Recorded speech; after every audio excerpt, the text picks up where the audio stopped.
rezultatas liktai neblogas yra, reikia protingai.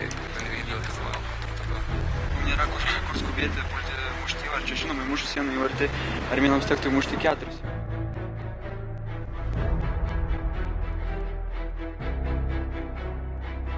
Matom, kad oras tikrai teritorija, aikštė taip pat, aikštė puikiai.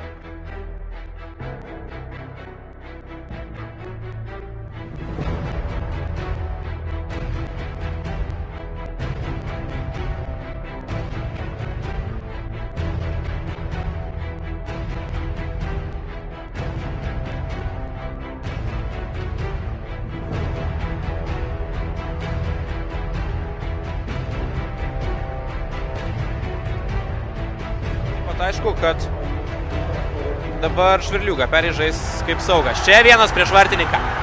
Momentas. Vitkauskas. Nepavyksta gelbėti komandos ir 0-1. Prarasti nėra ko. Dabar reikia užpulti. 2 prieš 2. Velička į dešinį kraštą. Velička lieka atsitraukęs čia. 1 prieš 1. Klaidinami judesiai. Galima smūgiuoti. Velička. Griūna Velička ir baudinys! Super, Andriau! Myliu tave! Ir tikiuosi nesupyks Andriau žmona, bet taip yra. 11 metrų baudinį uždirba Andrius Velička. Vyrai, įmuškit! Vyrai, įmuškit! Ir armėnai, davайте svidanį. Geltona kortelė, aišku. Kas be ko? 8 numerį. Gagikui Pokhosjanui. Pelnytai. Velička prasimetė kamuolį. Velička gavo per kojas ir baudinys tikrai buvo. Ir dabar svarbiausia yra įmušti. O prie kamuolio kasgi kitas? Mantas Kuklys. Laukia teisėjo leidimo. Švilpės stadionas. Žalgirio fanai skanduoja. Žalgiriečiai. Ir Mantas Kuklys. Nervų karas. Ir meistriškumo karas, kas be ko. Aš tikiu Mantas įmuš. Pamatysim.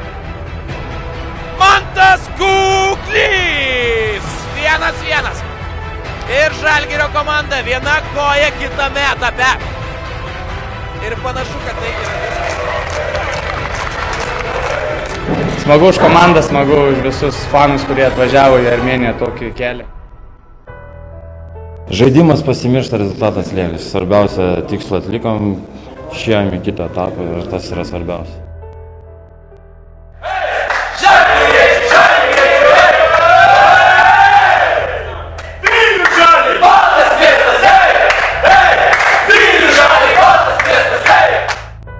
We have enough satisfied result, and we are thinking now about Respond.